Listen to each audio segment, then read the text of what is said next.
Hello, everyone, and welcome to the second episode of Movie Dudes. So in this podcast, as usual, we take one film and just dissect it, talk about everything we can about it. And this week's episode is a very special episode because it is a film that we both really like and we both have a lot of stuff to say about it. It's a Japanese horror film from the 1970s named House. So yes, I'm so excited. Watching the video version will see, but I have the Criterion Blu-ray right next to me. I'm Same. propped up on a cardboard box because I am still moving. Right, and I also even have a shirt, got a house shirt that I bought from Redbubble, which is a website that I heard steals people's art, so don't buy it from it. But even though I did, never. I have bought from Redbubble as well. It's okay. Everyone all has. sinned. We've all sinned. Yes. The only thing is we must not do it again. True. I'm never buying from there again. I would buy. No, same. I bought posters from there when I moved into my apartment, and like 2 of them were fine, but like all the rest of them were so awful and low quality. Like they can't even steal right. It's just terrible. Yeah, no. Mine's fine. Yeah. I think I got lucky. House. Yeah. Yes. House. Oh my goodness. So all right. Before we go deeper into the movie, I want to clear up that for those who are first joining us, this podcast is not meant for people who have not watched the film, and they're also not meant for people who, let's say, have not watched the film but don't care about being spoiled. We're going to talk about a lot of stuff. We're going to talk about basically everything in the movie. A lot of stuff that you may not understand if you have not seen the movie.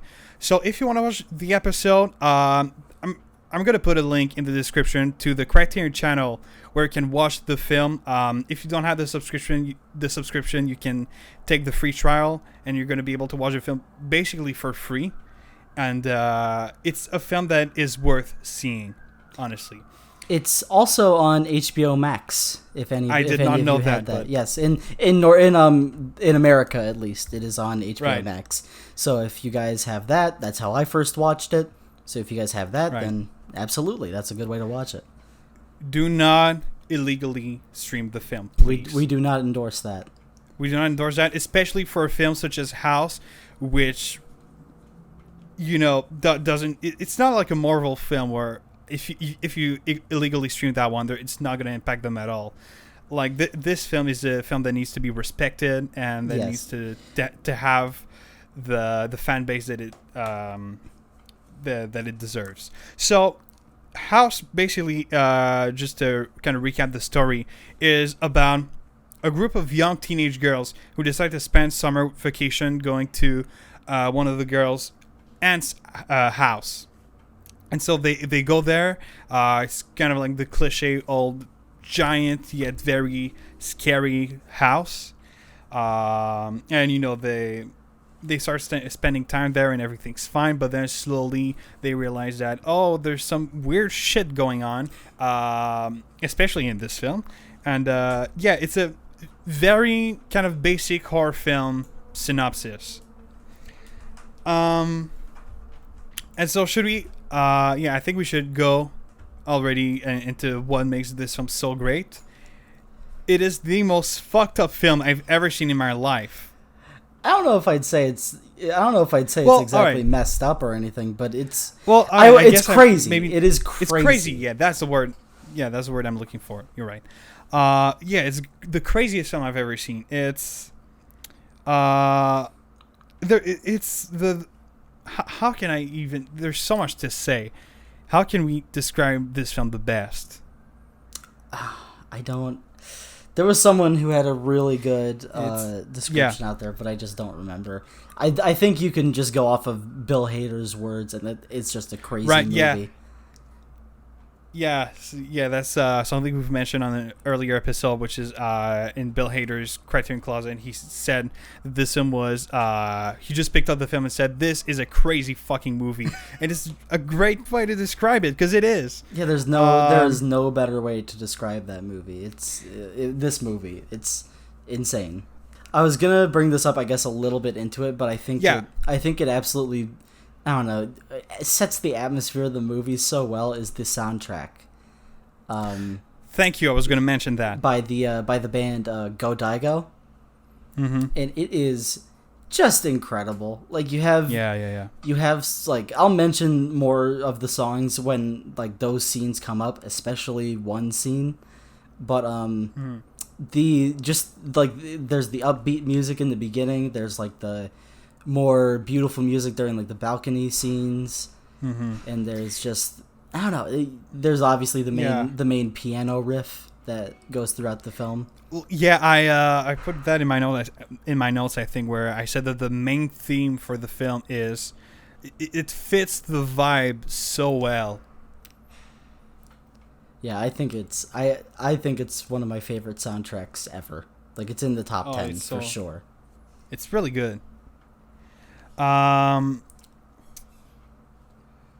So one thing that I wanted to talk about for this film that I think is really interesting, that I really like, is how Nobuhiko Obayashi, who is the director of the film, used so many like techniques to shoot the film. Like he really tried his best to use the most techniques, whether it's in terms of animation or in terms of how to use a camera, that just makes every scene almost looks like it's from sometimes almost looks like it's from a different film.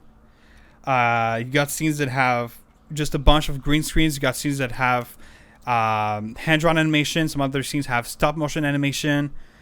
It's the guy's kind of a creative genius, in my opinion. Oh, I think so as well. I still need to watch. I have a lot of his movies on my watch list that I have to watch, but that was okay. I guess I'll go into my first experience watching this movie, because I kind of went in expecting. I don't know what I was expecting. I was kind of expecting like a much more creepy atmosphere.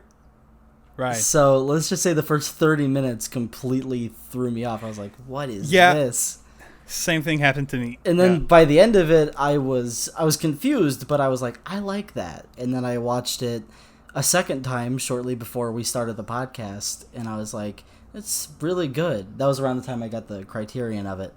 Right. And then I watched it obviously in preparation for this episode, and it just further cemented in my mind how good this movie is. That's actually something that this is kind of a good segue for something that I wanted to talk about, which is how it's interesting to talk about this film in terms of Japanese horror films, because Japan, from what I know, is the only country besides the United States that has its own like well-known genre of horror films. Like, horror films is a thing.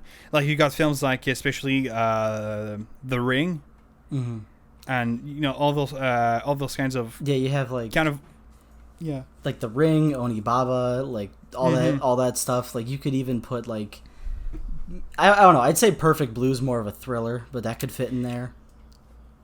I guess so. I haven't seen it. Oh, you haven't? Ooh. Yeah. I think I recommended that. Anyway. Yeah. Anyway.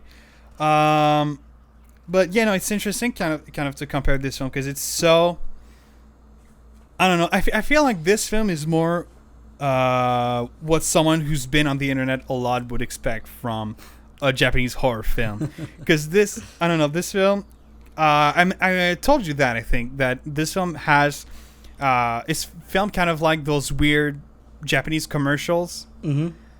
Yeah, that's a really good segue to bring up, because there's so many great segues. There's this, I know. There's this video out there that I recommend everybody watch after this podcast called by Cynical Justin, where he goes over the background of how it was made and the reception it had, and the director Nobuhiko Obayashi. Actually, because like back when he started breaking into cinema, Japanese film was kind of on a downturn after Godzilla got kind of saturated and TV was starting to get on the rise. So really the only ways you could break into Japanese cinema as a director in like 1975 when he started was you could either go into commercials or you could make softcore porn movies. And so Obayashi decided to go into commercials. So he, I believe, during his time as a director, directed around 200 commercials, which doesn't sound humanly possible, but it is. It's so much. And then he wrote House and decided to bring it to Toho, and they were just kind of like, okay, we love this script, we'll make it, but we can't let you direct it. And because they had this policy where it was like, we'll only let directors that are licensed with us to direct our films. So what ended up happening was they're like, we can't let you direct it, but we will let you promote it. So for the next 2 years, Obayashi decided, okay, I'm just going to go out there and promote my film with like business cards. The soundtrack was released before the movie. He novelized the script. He did so much, and the buzz for the film was building so much that Toho was immediately just like, all right, fine, you can direct it. Right. And so House was born, pretty much. And I think that's such an interesting story, and I won't get into any more of it because you guys need to watch the Cynical Justin video, because it goes into it much deeper than I just did. Yeah, I haven't seen it, but I definitely have to now. That sounds really interesting. But yeah, no, this House definitely is such a passion project, and you can see it just by watching it. Like, I feel like people, when they see the film, they have this, they kind of say like, oh, they almost like they didn't care about the film because it's so fucked up. If that makes sense. Kind of. They're just like, oh, fuck it. Kind of. Yeah. And it's, it's the case, but more in a sense of, no, I was going to say something, never mind, but it doesn't make sense. I think I get where you're going, though. It's like, right. People think that, like, because some of the scenes look like so like crazy and like really what's the word I'm looking for? Just crazy. Like some of the scenes look very weird, and people think, oh, this must have been a movie that was like very just kind of swept under the rug and rushed. Which that was a review I said that on Letterboxd. This one was like, so they basically just said fuck it, huh? Yeah, which is.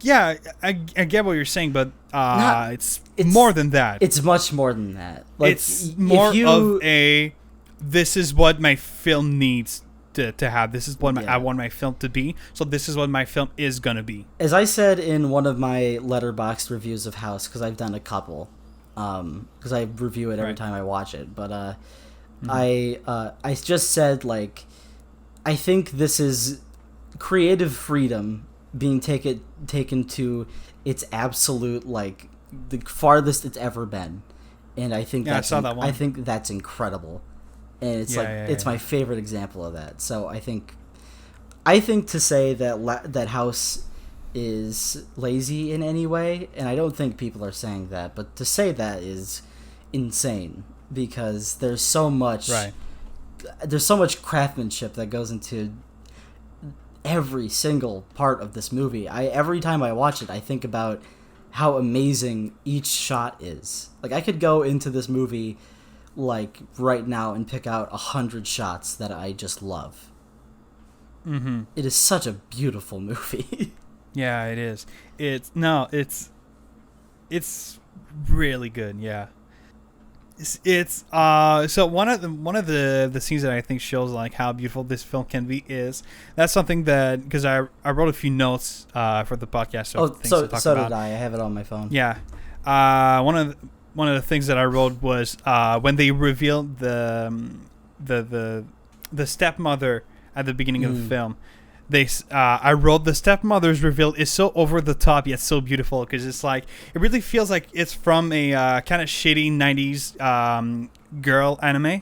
A little bit, and yeah. I can see where that comes from. This this slow motion scene with the hair blowing in the wind and the light and everything just makes it feel like that, and it's really funny. But it's like the way it's shot is also beautiful.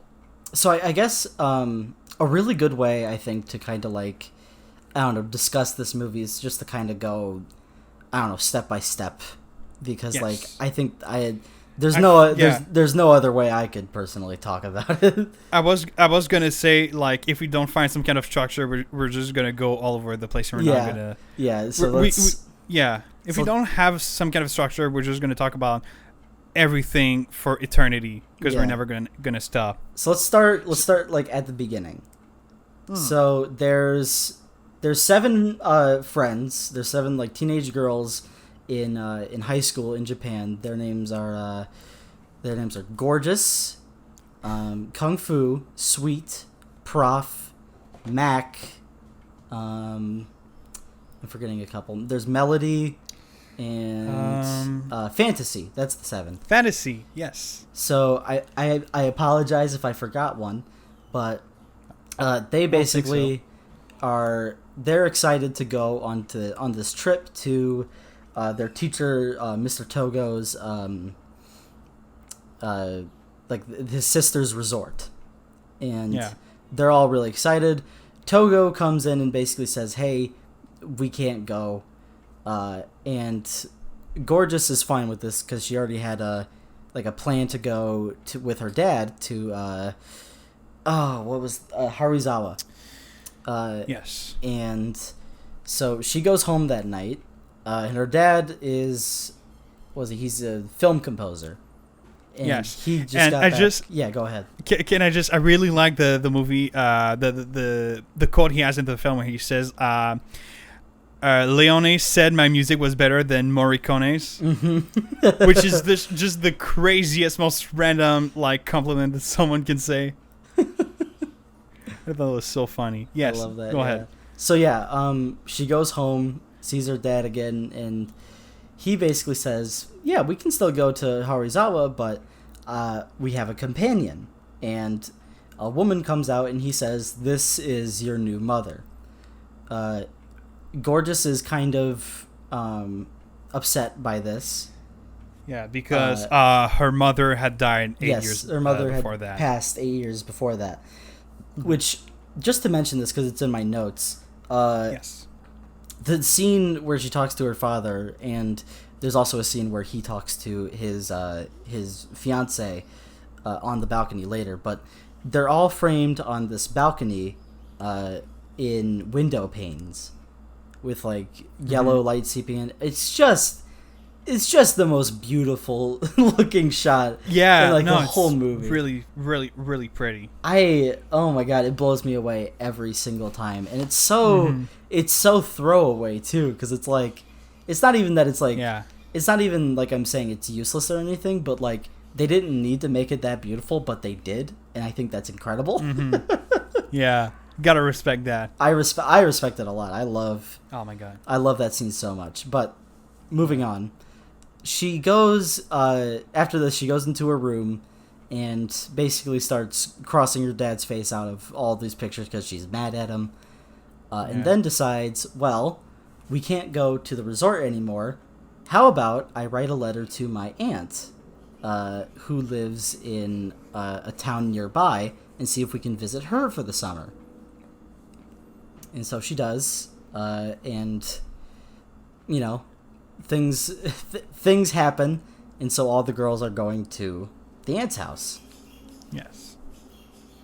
And I don't really know what else I should mention from this moment, or from this like part in the film. All right, I gotta talk about when you make a film.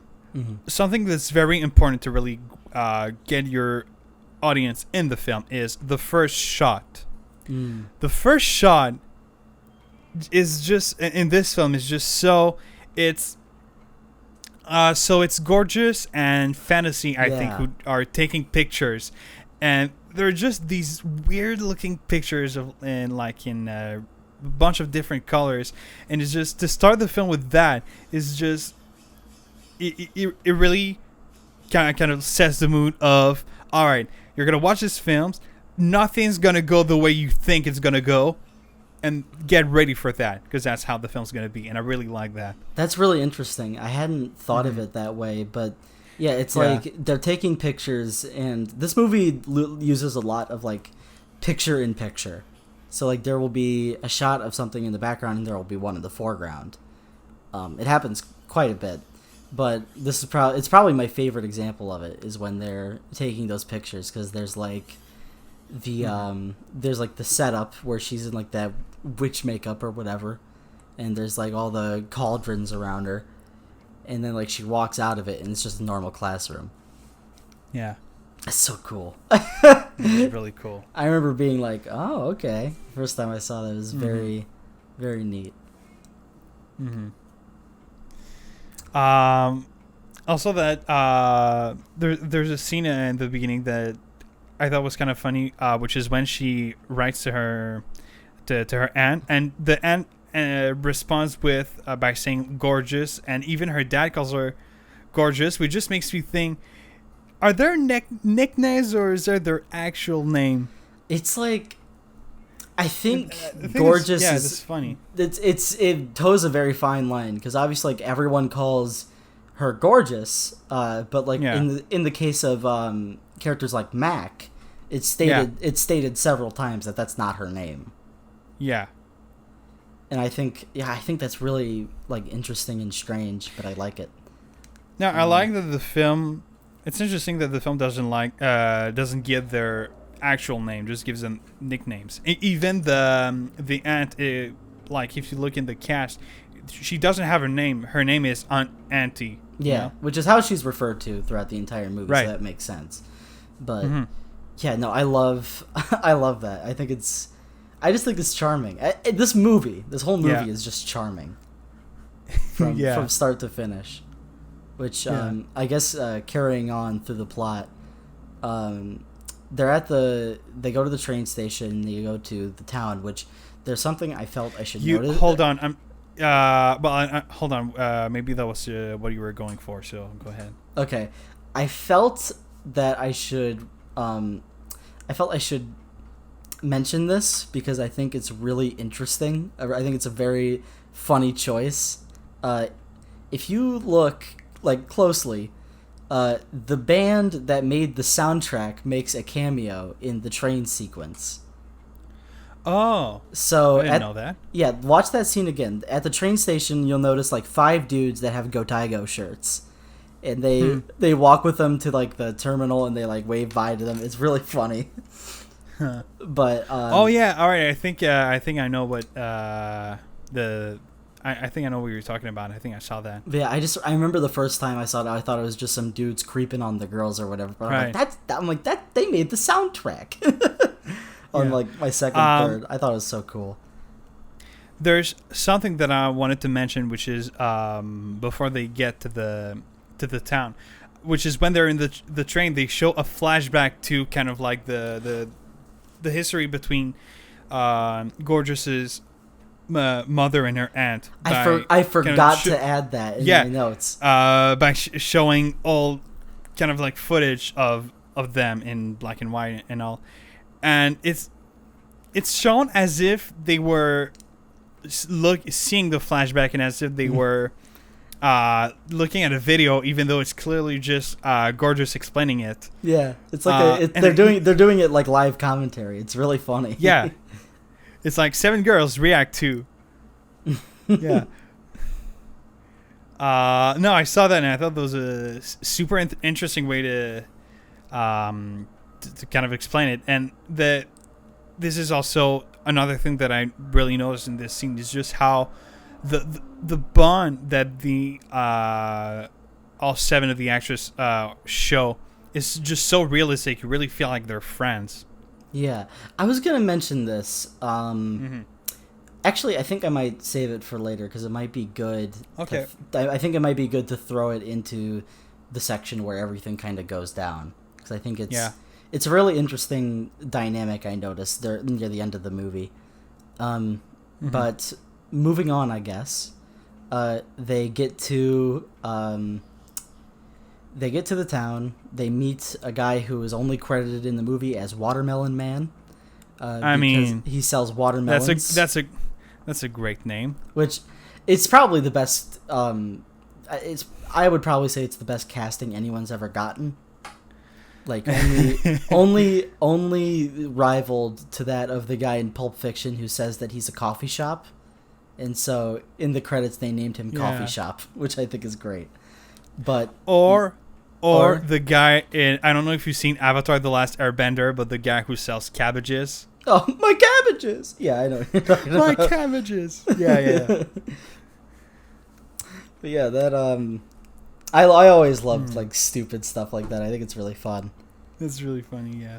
But so yeah, they get to the town, they meet the Watermelon Man, and he points to the house, and that's where the movie gets its iconic like "Houseu" voice clip is from that guy, which I love every time I watch the movie. Yeah, I only noticed it the second time I saw it. I was like, oh shit, that's the clip. That's the clip. There it is. We got it.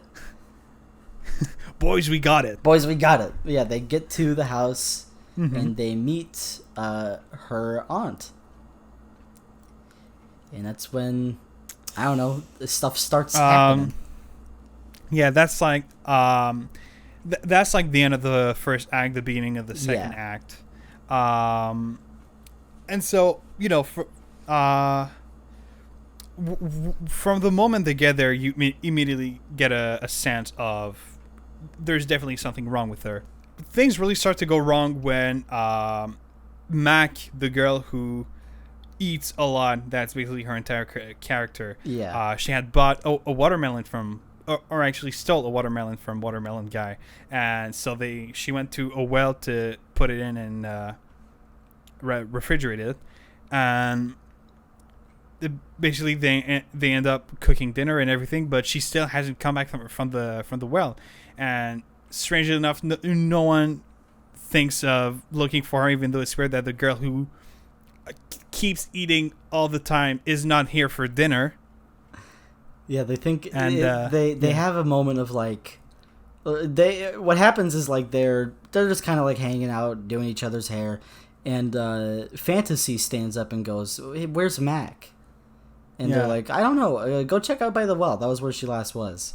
So Fantasy goes to check, and doesn't see Mac, so she tries to pull out the watermelon from the well, and instead pulls out Mac's severed head, which begins talking to her. It bites her in the ass, and then it flies back into the well, and she runs away. Yep. And so it's funny this Fantasy, because the reason why she's called Fantasy is because she kind of like imagines things. I think that's her thing. And so obviously she comes back and she explains the situation to her friends, and they're all like, "Oh, Fantasy, that didn't really happen. That was just in your head." Yeah, and then they go back to check. There's the watermelon's still there. And then there's this really funny scene where they're eating the watermelon, and the ant looks at Fantasy and like opens her mouth a little bit, and there's like an eyeball looking at her. I love that shot so much. No, that's really funny. And then from that point is the classic thing in horror films where slowly everyone kind of starts to die.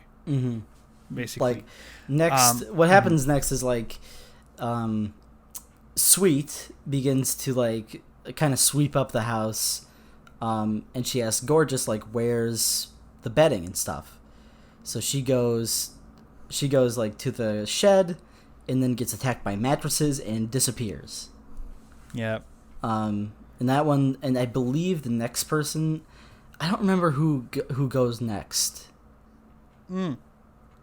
It's I think forgot who it is. Is it Melody who goes next? No, is it? It might Hold be. On. Yes, it is. Yes. But something happens before that.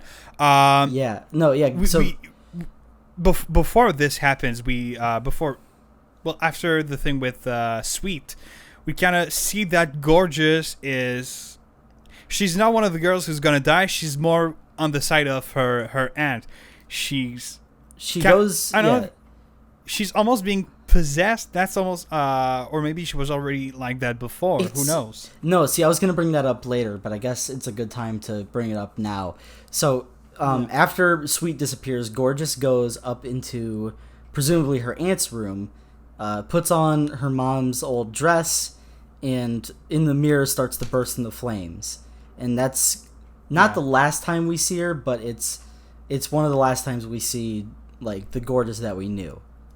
Yeah. So I didn't even no, I think I wasn't really looking at the screen when that happened, so I forgot that was happening. Oh yeah, so here's the interesting thing I was going to bring up, and it was something I only noticed during this third watching of the movie.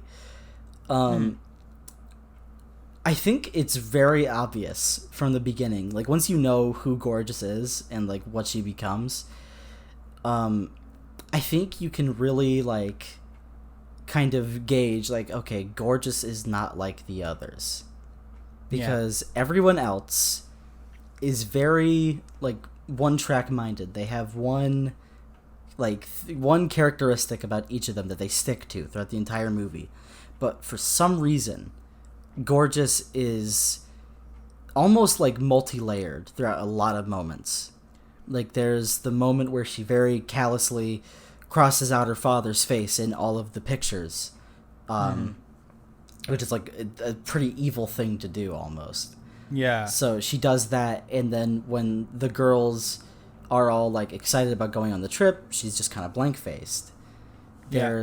And I really do think it's a really interesting thing to say, like, that her aunt's been a part of her, because I didn't mention this when I was describing my when I was summarizing the first act, but as she's writing the letter to her aunt in the beginning, her aunt's cat Blanche comes through the window, and she immediately knows what the cat's name is.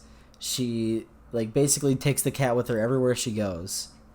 So, and once they get to the town, the cat immediately reunites with the aunt. That part is so interesting to me, and I didn't even think about it the first time I watched it. Yeah, and I think the first time once they get to the house, the first time that something weird happens is related to the cat. I think because the cat definitely has some kind of magic powers or some shit like that.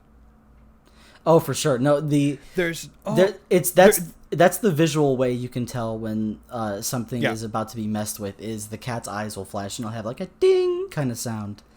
It first happens when when Fantasy's camera is shattered. Yeah, that's it. Yeah. And they say something about that in the film. I forgot what the exact things is. But they say something like, a normal cat is blah, blah, blah. No, the quote is, only any old normal cat can open a door. It's a witch cat that can close the door.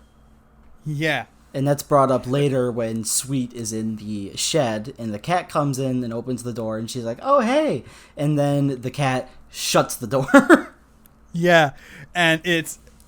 that happened with the reminder of the quote, and that is like one of the few scenes in the film that really like kind of gave me goosebumps of like, oh shit. Yeah. So no, that was a great scene. That one's that. Yeah, I love. I'm gonna say this a lot. I love that scene. Yeah. Well then, if we continue with the story, we can go to another scene that I really like, which is with Melody. Oh my goodness! Because she's the next one to go, and I think she has the most. I don't know if glorious is the best word, the best. Yeah. And best sort of ending with quotation marks. It's not the best for her. If it weren't for a scene that comes later on, this would be my favorite scene. I'm pretty sure I know what scene you're talking about, but yeah. Fantasy playing the piano, and the piano keys start to light up, and she starts. Not only is she playing the piano, she's playing the main theme, which is really nice. And then the piano's keys start to light up. It chops off her fingers, which is like a really it might actually be like the most terrifying part of the movie. Because she kind of like she looks at her fingers and like just looks horrified. Yeah. And then I feel like yeah, go ahead. I feel like in terms of horror, this film tends to be a bit too goofy. A little bit, yeah. It sticks to the goofy side for sure. But this scene is, in my opinion, the scene where it's the most generally like scary. Yeah, I think so as well. Because there's like it ramps up. She gets eaten by the piano, and then like once it all settles down, it just shows like the severed fingers playing the main theme on the piano. And that's so cool. That scene's fucked up. It's so cool. I love it though. Oh, it's such a great scene though. I love it. Oh my goodness, yeah. There's something so, I don't know, like almost cartoony, but like kind of goofy, I guess, of just the shot of her being eaten by the piano.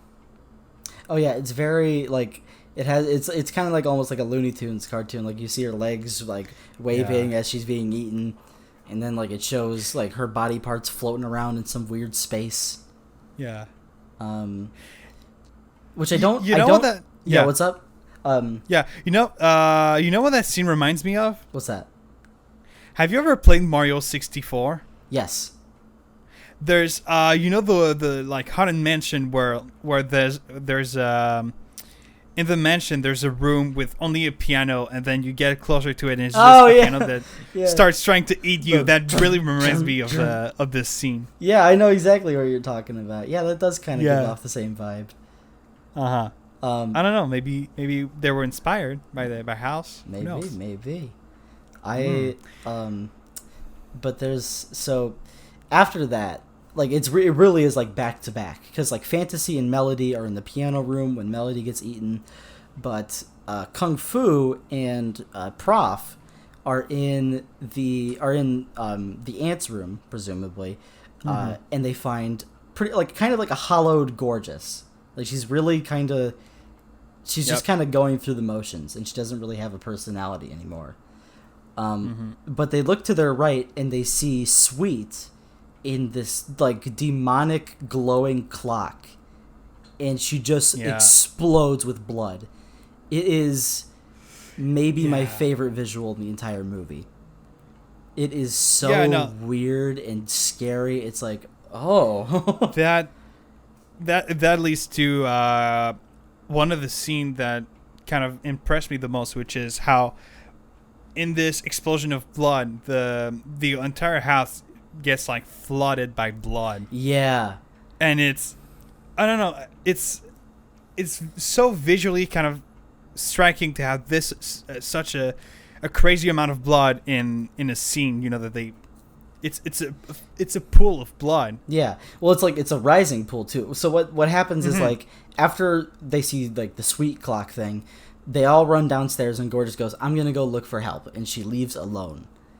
And then the other girls go into the main room where Kung Fu is eaten by a lamp, but her leg prevails and kicks the portrait of the cat, and like because it breaks, it does, and then blood starts spurting out of it, and the room starts to fill up, and it's left with Prof and Fantasy on like a little like board. Prof falls off and is like swallowed by the blood pool, but Fantasy manages to float away.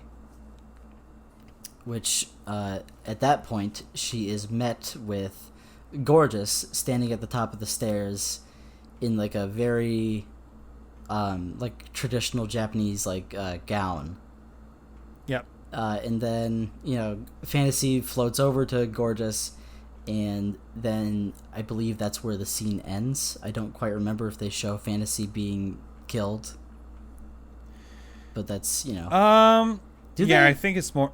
I think it's more implied than shown. Yeah. So that's where it's kind of ended right there. There's this There's this really interesting thing that it's like the one of the only things in the movie that like as much as I think about it, I can't think of like a clear reason as to why that line's there. or I guess I could if I really thought about it, but like, while Gorgeous is, holding Fantasy to her chest, Fantasy says like, I believe she just says like mom, and then it immediately just kind of cuts away. It's probably like a more like she's being comforted by Gorgeous, so there's kind of like a mom thing going on there. But at the end of the day, it was still a really strange moment that had me going like, this is, I don't understand what's happening here. Yeah, well, when I saw the film, that was my theory of, she is just like the way they're doing it is almost looks like, just a mother comforting her daughter. Mm-hmm. So I'm guessing that's kind of what they went with.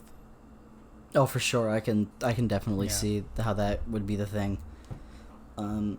So yeah, that ends. Their teacher, who got delayed by getting stuck in a bucket in the beginning of the movie, which I think is really funny, decides to take his buggy throughout like the city, going to the village, and he only arrives in the night, like right after all this has happened, and he meets the watermelon man, who asks him if he likes watermelons. He says no, but he does like bananas, and so the watermelon man turns him to bananas, and then he disappears. Yep. Which is, it's the moment of the movie that is probably my favorite comedically. Because like the scene of him saying banana gets replayed like 5 times. He's going banana, banana, banana, banana, and then it just cuts back to the regular stuff. I'm like, oh. So that's the end of like that's kind of the end of Act 2, I would say. And then we get into like the last 15 minutes, which is kind of just the quicker conclusion. Which I guess so, yeah. Yeah, I would say that's probably how it's supposed to be cut up into. How you would say the movie? Kind of. I don't know. It's kind of tough to divide a film into 3 acts because sometimes they're not really thought that way. Especially House. Yeah. But yeah, so then... It's... Yeah. So Finally, the last scene is... I think it's... I don't know. I feel like when I saw the scene, there was so much stuff in it that I found beautiful that I almost was like almost tearing up. I don't know, the mix of like the music and everything and just the dialogues and all. I was like, oh, it's so pretty. It's like, so okay, what happens is Gorgeous's mom, or not Gorgeous's mom, Gorgeous's soon-to-be stepmom decides to drive out to the countryside to talk to Gorgeous a bit and kind of mend their relationship that didn't exactly get off to the right foot.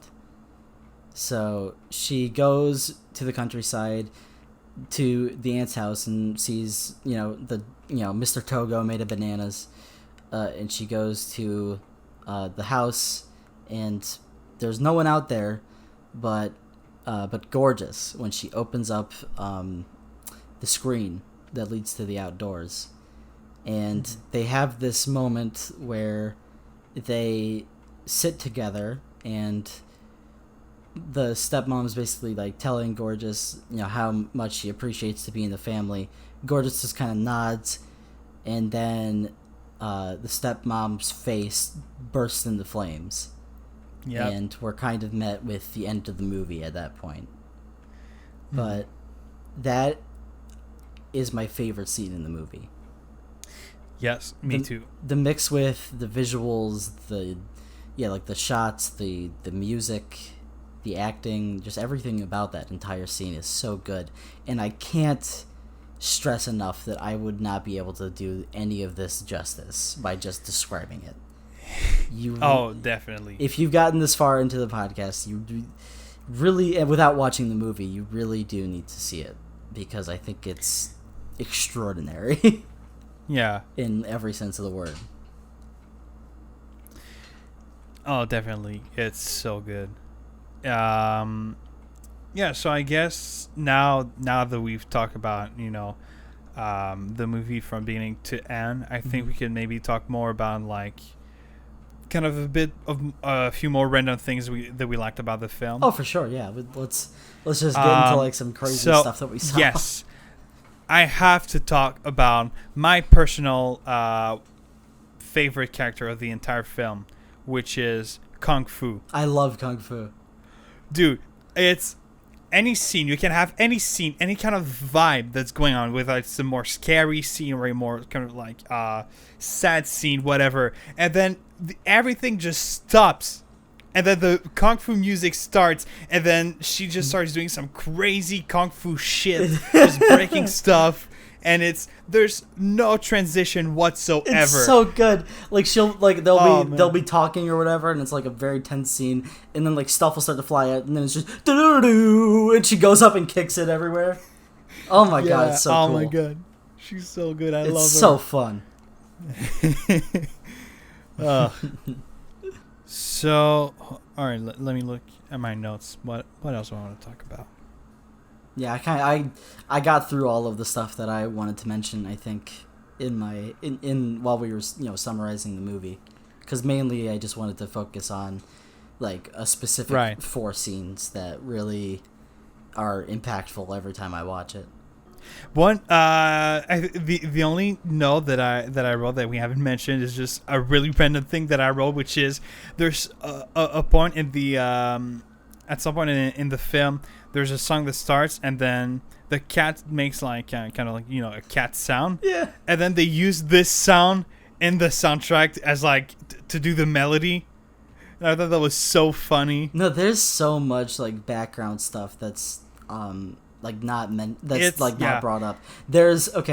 I didn't mention this while we were summarizing it, but it is one of my favorite shots in the entire movie. There's or I guess sequences. So the camera is like up in the rafters, and Fantasy is carrying like plates to another part of the kitchen, and the aunt walks in and just goes into the fridge. Fantasy freaks out, drops the plates, like breaks them all. And while like one of the other girls comes in, it's like, why'd you drop the plates? And she's trying to say like she went into the fridge, and the aunt crawls up from the other side of the rafters and goes like shh, and then walks away.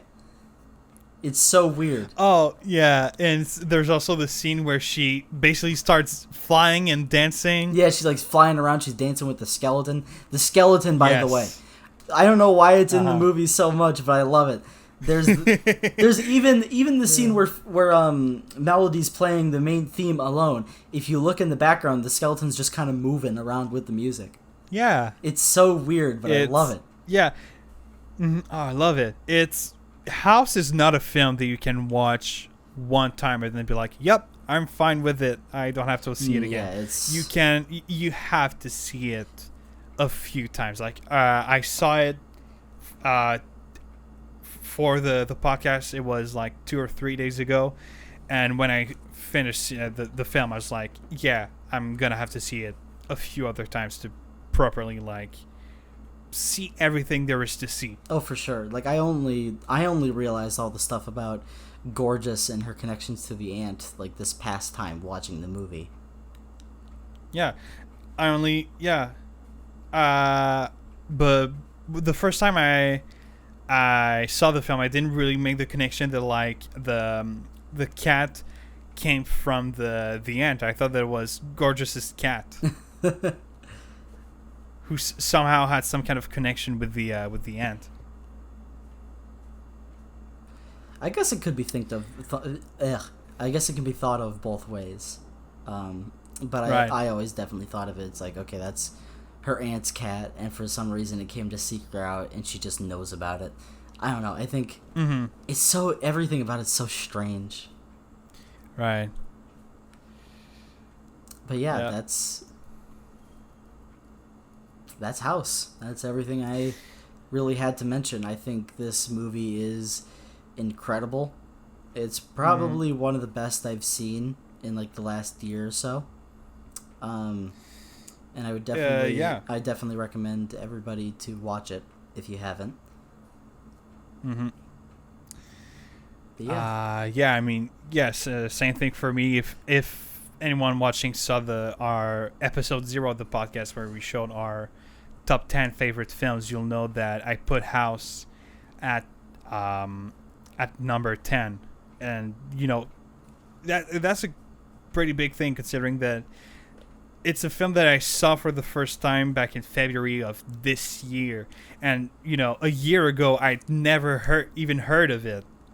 But obviously thanks to the Criterion Collection, which just in the last year just made me discover so many films that I now love. Oh, me too. Is that probably might have been my favorite discovery from the Criterion Channel, or just the Criterion Collection, and I'm very glad that I discovered this film, that I got to see it, because it's a film that I feel like a lot of people are never gonna, if someone isn't really that much into kind of like those kinds of movies that are shown in the Criterion Collection, they wouldn't hear about this film, because it's very niche, Yeah. That's like another point I wanted to bring up, I guess, is this movie is not going to be for everyone. No. I am one of those people with media where I think, hey, the more experimental and like if it's good, like if it's good and experimental, I don't care how far you go. I love to see when someone takes something to the most experimental it can be, if it's good. Same. Yeah. And House is like a perfect representation of that. It was even so experimental where I was very like almost put off by it, but I had to like force myself into it. Like, okay, I want to love this movie, and I ended up loving it even more every time I saw it. Yeah. No, to me, it's like, in terms of movies, it's the weirder the better. Oh, yeah.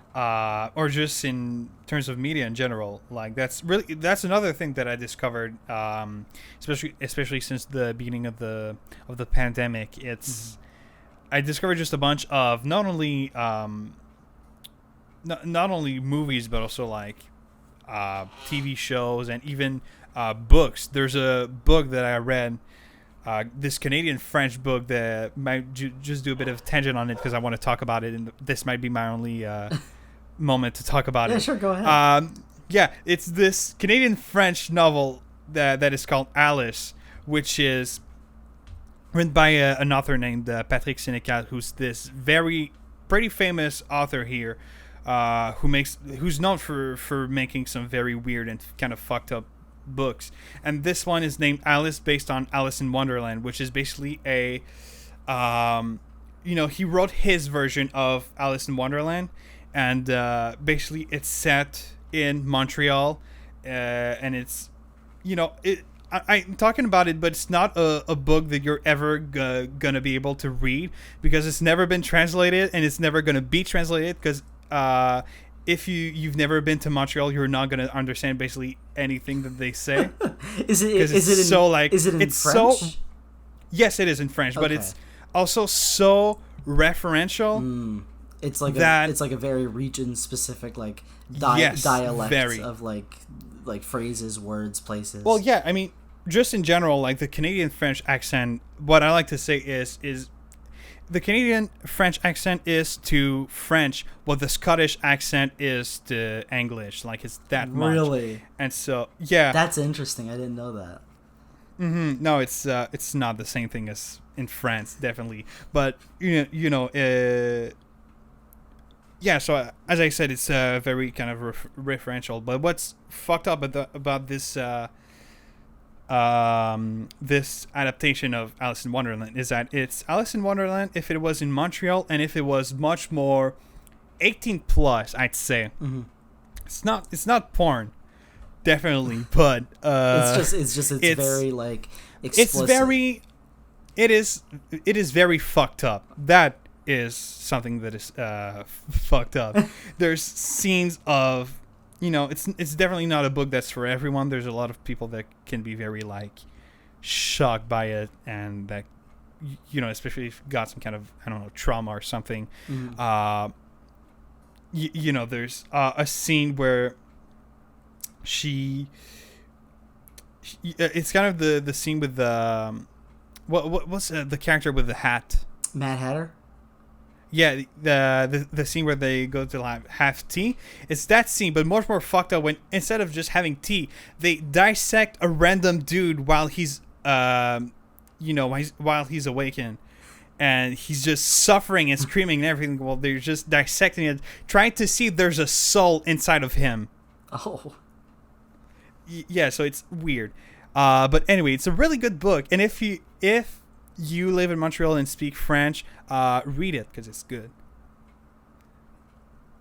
So yeah, that was the portion of the podcast that was talking to 0.1% of the people watching. I think it's interesting to hear about, though. No, I would say like over the pandemic, I like kind of dug deeper and discovered like a lot of things, but kind of mainly like I dug much deeper into like foreign media. I dug much deeper into Criterion. Obviously, that was when I ordered my first Criterion around my 18th birthday, which was during quarantine. So I ordered Life Aquatic, and I just kind of ordered it because I knew it was like Blu-ray, and I didn't have a Blu-ray of Life Aquatic. I didn't have a Blu-ray of any Wes Anderson movie actually. So I ordered it, and I was just like, okay, I love this movie. And then it came, I'm like, this is an interesting case. What's the Criterion Collection? And then I was brought down a rabbit hole that I will never escape from. But so, I discovered those, and I also, that was around the time I discovered Beastars, which is another thing I was going to mention during this podcast, is that very recently, as to when we're recording this podcast, season 2 was released on Netflix of Beastars. Yes. Have you watched it, Phil? All right. I only saw 2 episodes. Ooh, okay. I watched the whole thing. So I'm sorry, we're not gonna talk. You saw the whole thing? I saw the whole thing in like 2 days. Because I watched. No, what I did was I did the same thing when I watched season 1, but like I had a moment because I watched like 2 episodes before I went to work, and then when I got home, I was just like, I looked over at my TV and I just went, I can't stop. So I just watched the whole thing. Now, season 2 is going to do the same thing that happened to me when I saw the first season, which is I'm going to watch a few episodes here and there, and then I'm going to watch one episode, and I'll be like, yeah, I'm in. I can't stop. Then I'll just binge watch the whole thing. Eventually, and we'll probably do this. I'm assuming like whenever you finish the show. I want to do like a discussion of Beastars, because like. Well, should we do an episode about it? I don't know. See, that's the thing that's interesting, is that it's not technically a movie, but we don't also always have to. Right, but we don't always have to talk about movies, I guess. I mean, to some extent, like TV shows are very similar to movies. They're just longer. No, so next time, I don't know. We could honestly have like a. We could have an episode where we just discuss seasons 1 and 2 of Beastars. Yeah, kind of like having not a bonus episode, but kind of like an off-topic thing. Yeah, because I watched both of them very recently in preparation, or not in preparation for anything, but I watched season 1 while I was on vacation for season 2. Oh yeah, all right. You prepared for season 2. Yes, yeah. But. I'm very excited to talk about it with you whenever you do finish it. Yeah, I'm gonna try to finish it this week. Yeah, so yeah, we'll definitely have to talk about that soon. And I was also going to bring this up. I mentioned last time, I believe, that I wanted to override my vote, or like my randomizer. Right. Yeah. And say that I was going to do silent voice. I made a decision this week that I'm not going to do that. I'm going to save silent voice for another time, because during the week I discovered, because I've had my eye on the silent voice manga for a little bit, just kind of like looking here and there. And this week I was at work, and I was on break, and I noticed that it was like $50 on Amazon for all 7 volumes. So I bit the bullet and I bought the whole thing. So I was thinking that I wanted to, I don't know, maybe do that episode when I've read the entire manga, so that I could have, I don't know, things to add with that kind of thing. That'll be very interesting. Very interesting thing to add to the conversation. Yeah. So yeah, that's exactly what I was thinking. So, sorry to people who were maybe looking forward to Silent Voice soon. You'll get it eventually, but you'll get some interesting topics as well. Mm-hmm. Yeah, which I don't expect to take along with it because I'm gonna read it as soon as it gets here, and it's gonna get here on the 30th as we're recording. All right. Yeah. But yeah, no. Yeah, because that's So I just wanted to. I'm not that much into like. I'm not that much into like reading manga. I prefer to watch anime, so I'm not really that interested in reading the manga. Oh, I get it. So this in the episode, you're probably going to be the one to be like, well, actually, in the book. No, I completely will. No, see, that's the entire point of me reading the manga. But I might as well. Yeah, so I really want to do that because Silent Voice is going to be a really exciting episode for me because it's one of my current favorite movies to like discuss because it means a lot to me. So I'm very excited to talk about Silent Voice. But another thing I wanted. Oh yeah, so yeah, you said that you're not much of a manga reader, and I can't really say that like. I don't know. I like manga, but I really only I really only read like series. When I watched the anime and went, I can't get enough of this. So right. I am currently I put JoJo on hold because I think I got to because I read like parts 1 through 4, which is like something like 200 chapters in like a month. So I was kind of burnt out on it, and this was before COVID, so I got burnt out on a lot of things. So I stopped reading part 5 around that time. I'll get back to it. For any of you JoJo readers out there, I'll get back to it eventually. But I'm also currently wanting to start reading Kaguya Love is War and Beastars. Because the anime for Kaguya is great. Oh, it's so good. Love is War and Beastars are probably my favorite ongoing anime. Other than JoJo, obviously. But yeah. Can I just interrupt here for a second? Of course. This is our second episode. This is the second time we've had an anime tangent. This will not end though. And not only that, we've talked about the same show. we've talked about Beastars, we've talked about Silent Voice, we've talked about Kaguya-sama. Yeah, this is not. This is really funny to me. It's really funny, but it's also not going to stop, and I can already tell.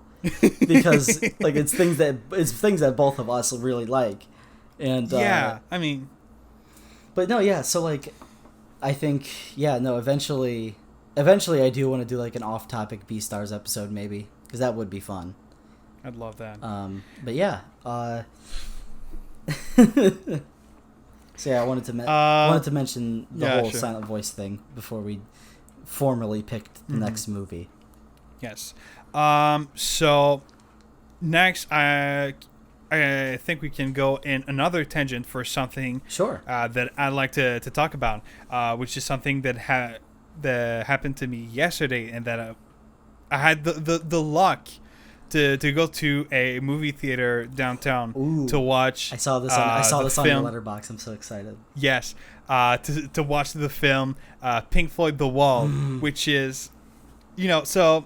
To explain, there's this kind of art house theater downtown in Montreal. There's called the Cinematheque, which is basically this pretty old theater that's like over 50 years old that just shows a bunch of very it's a theater for cinephiles. That's how I describe it. And this summer they have a all their movies that they show are related to music. Ooh. That's kind of like the summer event, and so there are quite a few films that I wanted to see. I wanted to see the Rocky Horror Picture Show, which I adore. That's great. Wanted to see a film named All That Jazz, which I don't really know a lot about. I just heard so many people say good things about it. So have I. And a few other films, but all of the films when I tried to buy tickets, pretty much all of the films were sold out. Yeah. Because especially with COVID, like I think they only had 10 tickets to sell per film, because the theaters, the actual theaters aren't really that big. There's got to be some kind of social distancing, so they can only sell so many tickets. Right. But I got lucky because the one film that I wanted to see the most was the only film that I wanted to see that had one ticket available, which was Pink Floyd The Wall. I got so lucky on that one. And so that was a film that I'd heard of a few years prior. Don't remember who, but someone who told me that how like this film is a very interesting film and that I had to see it, but also that if I could, it would be a great film.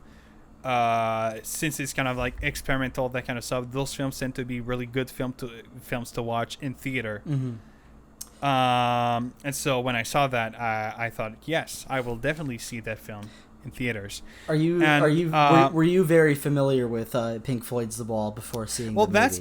that's kind of an interesting thing. So I like rock. Obviously, I love rock from the 70s, and I really liked Dark Side of the Moon, but I'd never listened to the entire The Wall album, and I wasn't really that familiar with Pink Floyd in general. Like, in general, pretty much in terms of like 1970s, 1980s rock, the only band that I really know is Queen. The other bands is more like, I know a few songs, but that's it. So yeah, I thought before I'm gonna watch the film, I'm gonna listen to the entire album, and then I ended up not doing that because I don't know. No, I get it. And but I don't think it really at the end of the day, I don't think it really mattered. My experience was still really, really good. But I'd still recommend, though, if anyone's interested in watching the film, I still recommend that you listen to the album before seeing it, because it's basically, the film basically uses the music of the album instead of using dialogues. Like, the story is told through the lyrics and the music. Yeah, there is very little, if any, dialogue in the movie that isn't music. Yeah. Which I think is really cool. But I was going to mention, I think your perspective on it, at least seeing it without the album in mind, is really interesting, because I had kind of an opposite experience with The Wall, because I also got into The Wall this year. I saw your review. Yeah, because earlier this year, actually, I guess it would have been... So, okay, years ago, I listened to Dark Side of the Moon and Wish You Were Here, which are two very good Pink Floyd albums. Just great albums in general. But I had not listened to The Wall, which was much to the upset of my very good friend Luke. So for years after that, he was like, listen to The Wall, and I was like, I'll get to it, but I never did. So on Christmas this past year, he knows I have a record player. So for Christmas, he showed up we had a party, and he just, like, as we're giving out gifts, he thunked it in front of me. It was the 2 LP of The Wall. And he was like, now you have no excuse. Go home and listen. He's like, go home and listen to it. So I was like, okay, I'll go. And I should have listened. I should have listened to him before, because The Wall is incredible. No, but I had I got into it, and that same week where I first listened to it, I was like, okay, I can't. I was like, I need to see the movie, but it wasn't on any, it wasn't on any streaming services. So I didn't want to go to Amazon for it, so I decided to drive out to my local record store, because they sell DVDs. And I was just hoping on the off chance that they would have The Wall, which they did. So I bought it and I watched it that night. And, I mean, much like you, I loved it. Yeah. It's a very interesting thing to watch, and I definitely recommend it to anyone who's a fan of Pink Floyd. But I think most of them have probably already seen the film. Oh, yeah. I actually would recommend that, like, eventually we do an entire episode on The Wall. We definitely should. Because I think it's a very interesting film and album to discuss. Which we could obviously do the trifecta and discuss the film, album, and live show, but the problem is that because the live show was built around was built at the same time as the album and the movie was written, but the only issue with that is that the only version of the live show that anybody has anymore is a very low quality camcorder video from the Wall tour. So it's not exactly top tier. So I would recommend we just talk about the movie and the album. Oh, we can definitely do that. Yeah. But yeah, no, that was a really interesting film to watch. It was once the film ended, that was one of the strangest and most interesting vibe I've ever had in a movie theater, where it was like super silent, and it was almost as if nobody really dared to say something, which I'm not entirely sure why, but there was like a couple that were talking to each other about something, and they were whispering, and it was like, you don't have to whisper, but it's just with the vibe. It just, I don't know. It's just a very strange ending, and like it's not it very like it imposes on you like just a really weird feeling. In a lot of bless you, in a lot of different parts of the film, it's kind of a hard film to watch. Like there's some parts that are pretty tough, like especially any scene related to the war, because there's a lot of stuff about it, World War II, and there's the, not to go too deep into the film, but there's this scene where the kid walks into like the battlefield after the war and just sees this like tiny mountain of corpse. Yeah, that one's a very crazy scene. No, that's that was one of the scenes that I saw and I was like, oh shit. What will always get me is the Comfortably Numb sequence, but we can save that for the episode. Yeah, I don't really know the song name, so I'm not sure that's scene that's is. the scene where he's in the hotel room and like the management team like rushes in. That scene gave me goosebumps. Yeah, that's an incredible scene. That song is Comfortably Numb, that they played in it, which that's like the song that most people know from The Wall. So that's like it's kind of like how like Wish You Were Here is the most popular song of Wish You Were Here, obviously, and it's like kind of like how Money is kind of like the one that everybody remembers from Dark Side of the Moon. Yeah, the only song I knew from The Wall was Another Brick in the Wall. That's the other one. That one's pretty popular. Right, because I had when I was in high school, we had mandatory music classes where we each played an instrument, and it was like band class, and we played this song. It was like it was very shitty, like a bunch of kids who didn't want to play music but that had to playing this amazing song. But yeah, that was my first memory of the song. Yeah, I definitely know what you're talking about. I had mandatory music classes until I was in middle school, I believe, because it was like, okay, once you're out of elementary school, you can choose to go into band class, which I did, which I'm glad I did, because I know how to do music now, which is fun. Yeah, but I'm out of practice because I've been out of high school for a year, and I haven't used my piano at all, which I need to. Once I move, I plan to use it much more. That's a whole nother topic. But yeah, I had a similar thing as you did, where like we would play these crazy songs, and it's like some kids would have wood blocks. We would have recorders. I don't know if you had this too. Those like awful. Well, that was like that was more like elementary school. Yeah, we had those. Yeah. But no, that was the same here. In that, but in high school it was more like I was playing saxophone. Some kids were playing trumpet, that kind of stuff. Yeah. I don't know. Considering the school I went to, I don't know how the school afford to pay for those. Because throughout high school, I was always joking with my friends about how the school was slowly falling apart. Because it was, I don't know. I feel like my school was in need of funds for a lot of stuff. But for some reason, they had enough instruments for an entire band. But that's another topic. Yeah, I don't know. Yeah, my high school had a lot of funding mismanagement as well. But we always had a good band department because we would always go to competitions and bring back good scores. So the school was like, all right, you can have money.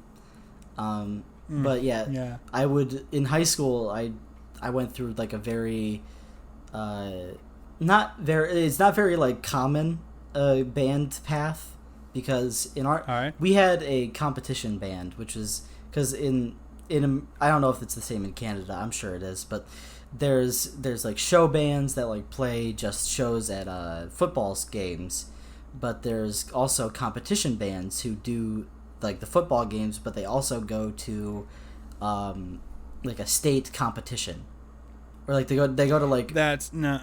Mm-hmm. Yeah, they go to like regional competitions, and then if they do good enough at those, we qualify for state competitions.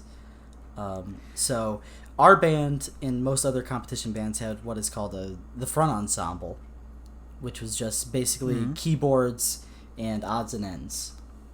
So when I was a freshman, we had, this is completely true, we rigged up 4 timpani drums onto a metal platform, and we would wheel me out onto like the little section of the field where the front ensemble was, and I would just play with my mallets and like play the timpani drums, which was in retrospect really cool, but at the time was a real pain in the ass.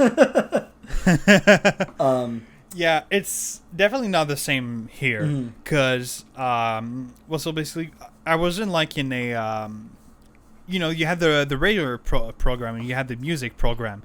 I wasn't in the music program, but we still had mandatory music class, because I don't know, but for the music program, I don't know if it was really competitions, but they had a few shows. I remember they had kind of like a small tour in a few like elementary schools. Yeah, which my brother who was in the program told me about that, and I thought it was pretty cool. But it's interesting. It's interesting that you mentioned how like they would play at football games. And, we had a football team at our school, but it wasn't nearly as big as... Because football isn't nearly as big as it is in the United States. American football is like... No other country has something that's so weirdly sensational as, like, American football can get. Yeah. Even in small towns. It's really funny because, like, whenever I see, like, one of those high school movies where it's like, oh, the football game's tonight, guys... I have a moment of it doesn't register in my brain, and then like recently I'll think about it. I'm like, what do other countries think when they watch those movies? Like, do they just go like, why is everyone? I'll answer for that. Yeah. We think, well, when we see that, we think, oh, those Americans, those Americans with their football and their McDonald's. It is. That's basically it, though. For us, it's like, I don't know. Literally, whenever it's like Canada in our brains, like if you're not a hockey fan, Canada in your brain is just gonna be like maple syrup, and the French in the north. That's like all we got. Yes. But so what's interesting is that, well, obviously, hockey is by far the most popular sport here, but so I really got to see this year, I got to see just how big hockey can be in Canada, because the Montreal's Canadian, which is the Montreal hockey team, got to the... this is the only hockey conversation we're going to have in the entire podcast, because I don't care about hockey. I don't either. But, the Montreal's Canadian got to the final of the Stanley Cup, which is, the big hockey prize. And... everyone who cares even a little bit about hockey in Montreal went fucking crazy.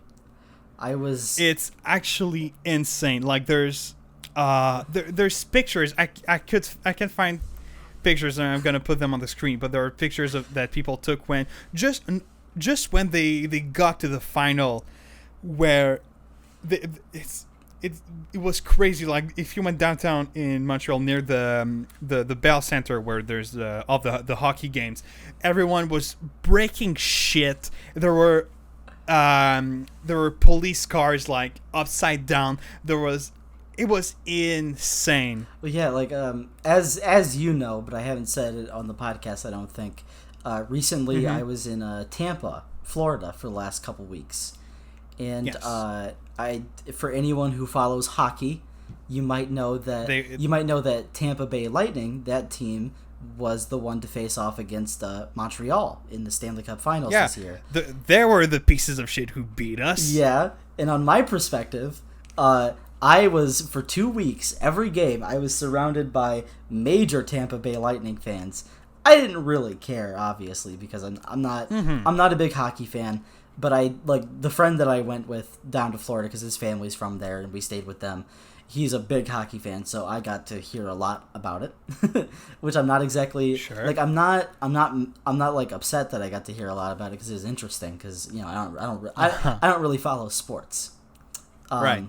But I was very, because like we went to, I think, a watch party of like game 2. I don't remember, but like maybe. Yeah, I just remember I was not at the game that they won, like the whole thing.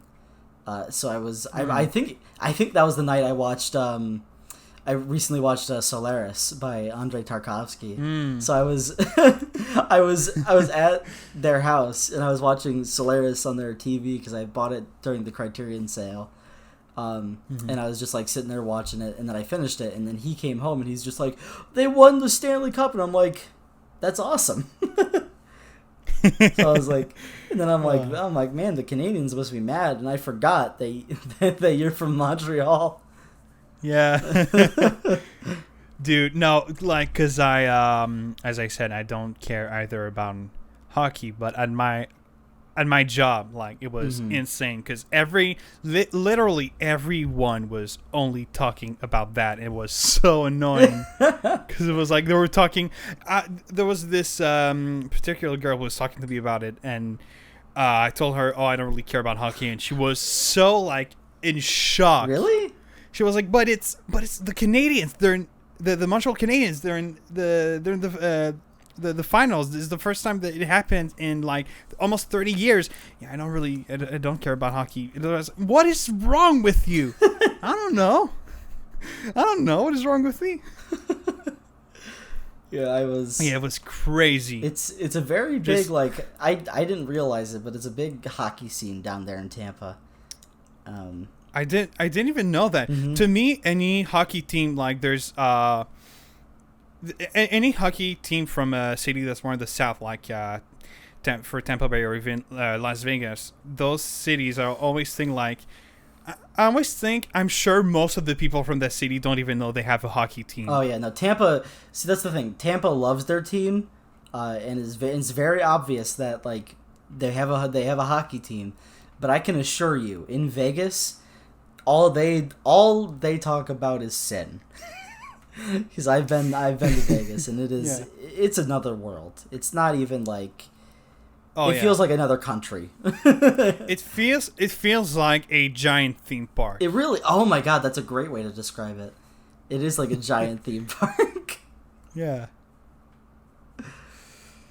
No, it's crazy. It's really interesting to see how, like, because we're one big ball floating in the universe, but everyone everywhere is so different. It's really interesting to see the different cultures. Like, that's that's actually something I remember, though. I wanted to talk about earlier in the podcast, but the conversation kind of changed, so I couldn't mention it. But we were talking about the kind of like what the state of cinema was like in Japan, and I wanted to mention the film that I know the you've also watched and that you also like, that I watched in a few weeks ago, which is Millennium Actress, which is a film by Satoshi Kon, who's this famous and amazing anime movies director from Japan, who made films like this one, but also Paprika and Perfect Blue. He was extremely the part about Satoshi Kon that like really like surprises me every time I think about him is that he had such a like massive impact on the anime world and cinema, but he was only active for like 15 years. It's actually insane because he made four films and an anime series. and then he unfortunately passed away at like 50 something. But and it's a very he's a very beautiful mind. That's really all I can say. It's a very everything he makes is so good. And I was thinking about watching one of his movies tonight, actually. Yeah, it's because about I think maybe 2 months ago I saw Paprika because I heard many people compare it to Inception, and I love Inception, so I thought I should probably see it. Then I saw it and was like, oh, he must be the kind of guy who makes crazy films with crazy stories. And then I saw Millennium Actress and was like, all right, there's more to this guy. Oh yeah, I will say that earlier observation of yours is not entirely incorrect. Because I've only seen from him Perfect Blue and Millennium Actress, and Millennium Actress is, I would say Perfect Blue and Millennium Actress are like two sides of the same coin, which eventually, I don't know, because we've talked about doing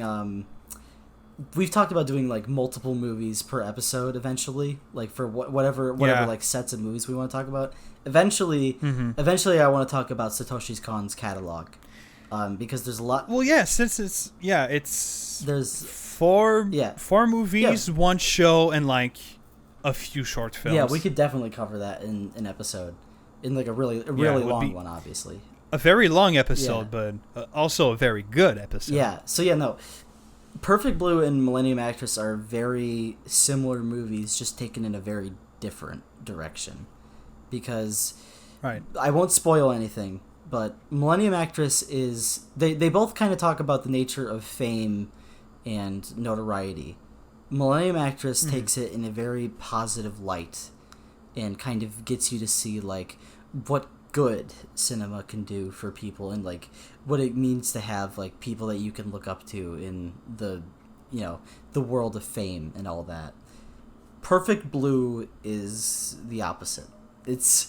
It's the much darker, the much more chaotic and awful part of fame, and I think those two movies work extremely well as companion pieces. And I have never seen Paprika, Tokyo Godfathers, or Paranoia Agent, which is the anime that he made. Yeah.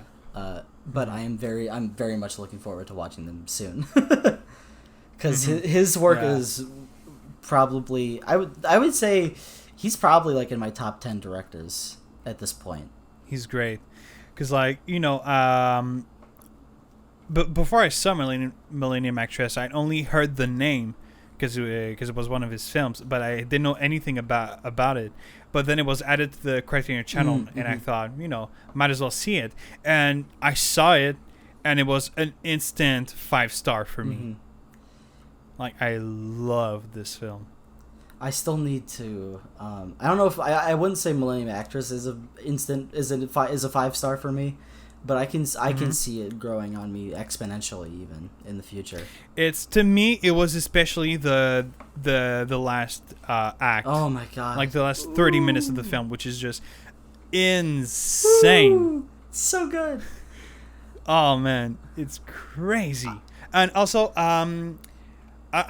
it's kind of a funny thing that I noticed, but have you watched the Kurosawa film, the Throne of Blood? Not yet, no. All right, you know the scene in Millennium Actress, which is like samurai? Yeah. I think a massive part of that scene is taken from Throne of Blood, because he basically copied the entirety of the last scene in Throne of Blood. There's also, which is when the go ahead. But which is the scene where she gets kind of like thrown arrows, and even the kind of like spirit which comes back throughout the film is from Throne of Blood. Oh, that's awesome! I didn't know that. Yeah. So I wonder if there's more kind of like references to other classic Japanese films. There must be. No, I think that's no. I think the word love letter to cinema gets thrown around a lot. But I would say Satoshi Kon's Millennium Actress is like one of the true like tributes to movies that there is. Definitely, because I mean, to some extent, like basically every film can be interpreted as a love letter to cinema. True. This film really is one. No, it's definitely one that like takes its influences and mishmashes it into one big adventure that is so beautiful. Oh my goodness, that's such a good movie. Oh man, it really is. But yeah.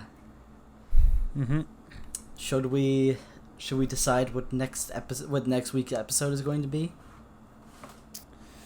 I guess so. Alrighty. I will. You go ahead and do that. All right. Keep them entertained while I randomize my list. All right. Hey, folks. Fuck, I don't know what to say. Yeah, no.